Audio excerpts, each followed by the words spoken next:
தேவனே, இன்று என்னை உருமாற்றும். ஜூலை மாதம் 15ஆம் தேதி.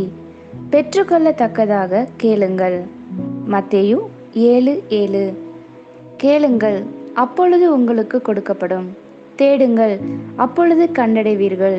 தட்டுங்கள், அப்பொழுது உங்களுக்கு திறக்கப்படும். தம்முடைய பொக்கிஷங்களை தம் பிள்ளைகள் பெற்றுக்கொள்ள தேவன் ஏற்படுத்தின ஒரு நியமம்தான் ஜெபம்.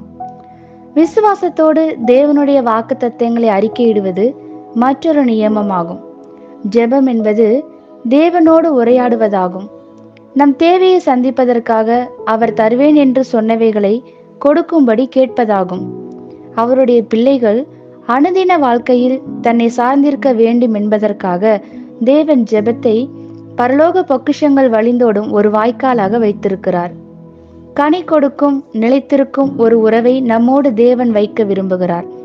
எப்பொழுது வேண்டுமானாலும் வந்து அடையாள அட்டையை செலுத்தி பணம் எடுக்கும் இயந்திரத்தை போல் நாம் ஜெபத்தை நினைத்துவிடக்கூடாது. ஒரு உயிரோட்டமான இன்பமான உறவை நம் பரம தகப்பனுடன் வைத்திருப்பதுதான் ஜெபம். ஜெபத்தில் இந்த உறவை பிரதானமாக வைத்து நம் தேவைகள் சந்திக்கப்படுதலை பக்க விளைவாக வைக்க வேண்டும்.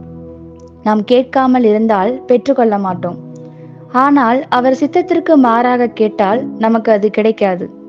நாம் கேட்பது தேவனுடைய சுபாவத்திற்கு ஏற்றதாகவும் அவரோடு உள்ள உறவின் அடிப்படையிலேயும் இருக்க வேண்டும்.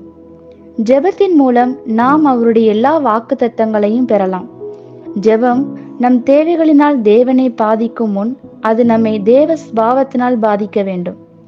இப்படி நாம் தேவனுடைய சித்தத்திற்கு ஏற்ற விதமாய் அவருடைய நோக்கங்களால் நிறைந்து ஜெபிப்போமானால் ஏமாற்றம் அடைய மாட்டோம்.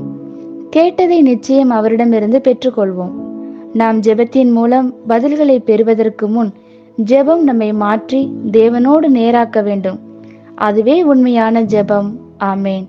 இந்த வார்த்தைகளினால் நீங்கள் ஆசீர்வதிக்கப்பட்டீர்கள் என்று நாங்கள் நம்புகிறோம்.